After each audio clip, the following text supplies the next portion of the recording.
universal experience is that you are calling in for help, whether it be Amazon, whether it be T-Mobile, and you get on the phone call and you just know an Indian person is going to answer. It's probably the universal experience.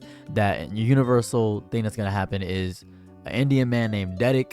It's not his real name. It's probably some name that I probably can't pronounce. I'm not going to disrespect that. It's somebody that is not going to be able to answer. However, Donald Trump is sick of this. Donald Trump probably had this experience and he got pissed. And a broken clock is right twice a day.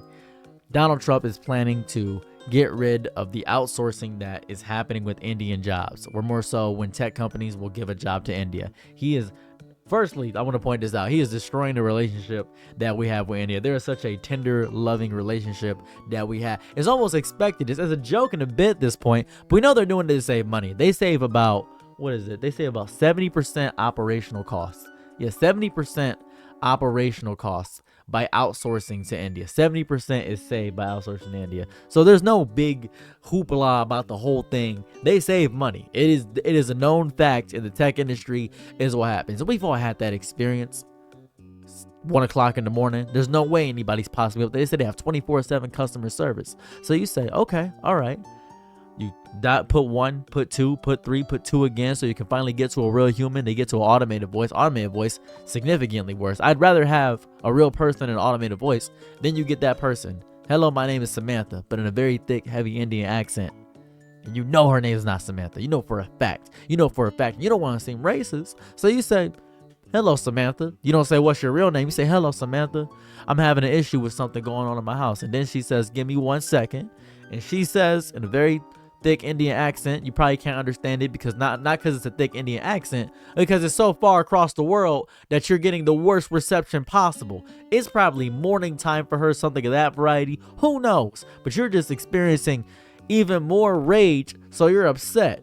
So you end up screaming your server's IP address angrily over the phone, and they're saying, I'm sorry, could you repeat that? And you're saying, I'm sorry, could you repeat that? Over and over again until you're about to drive to the airport and you're about to start flying east. You're about to go right to the airport and say, I'm done with this.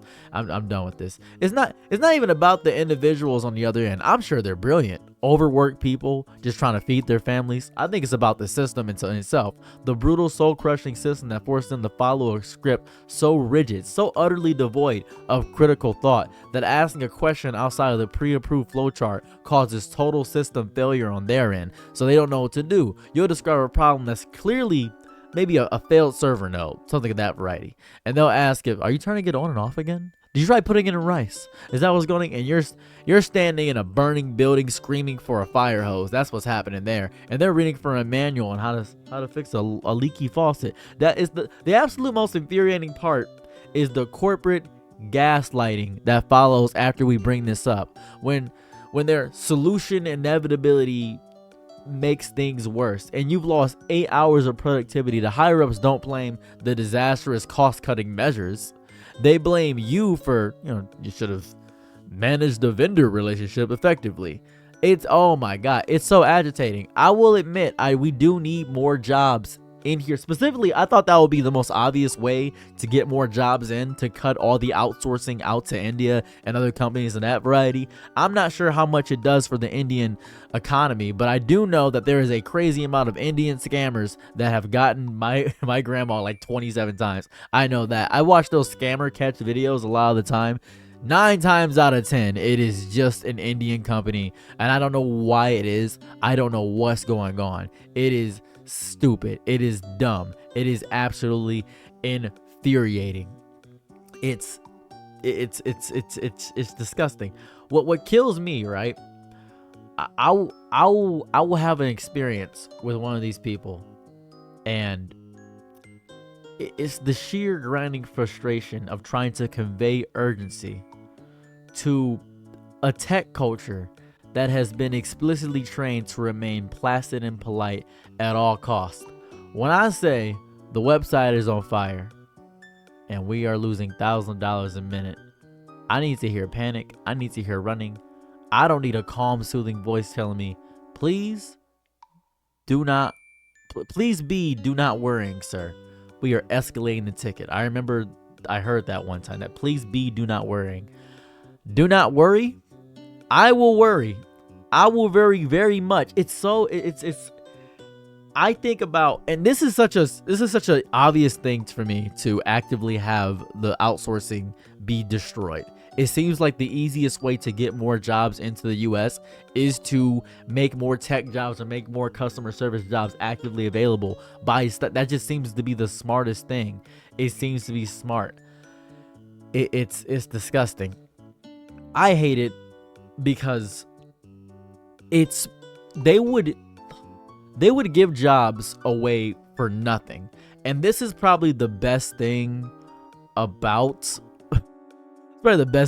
Trump. I hate giving Trump his flowers. I really do. But this is the best thing about Trump. He really cares about bringing jobs to the US. That is something he cares to do. He doesn't care about foreign relations at all. He doesn't care about foreign relations so much that he will undercut the tech industry's greatest cost-saving measure.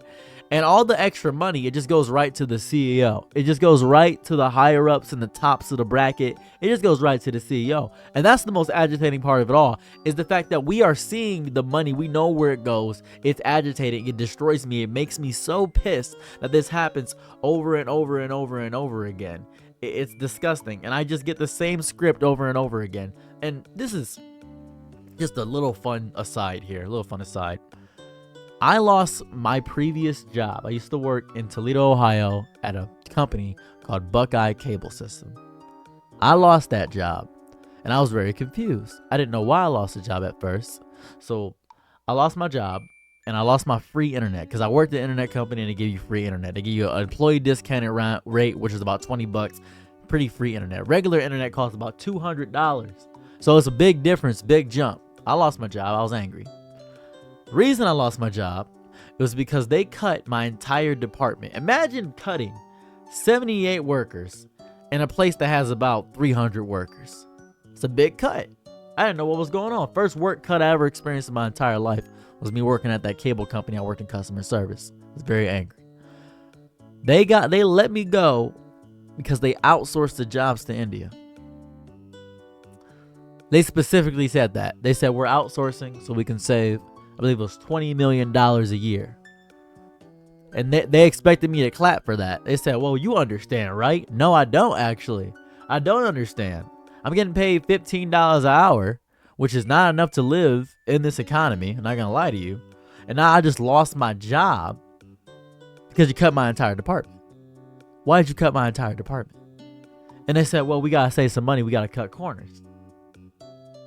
Crazy work. And this is the worst part.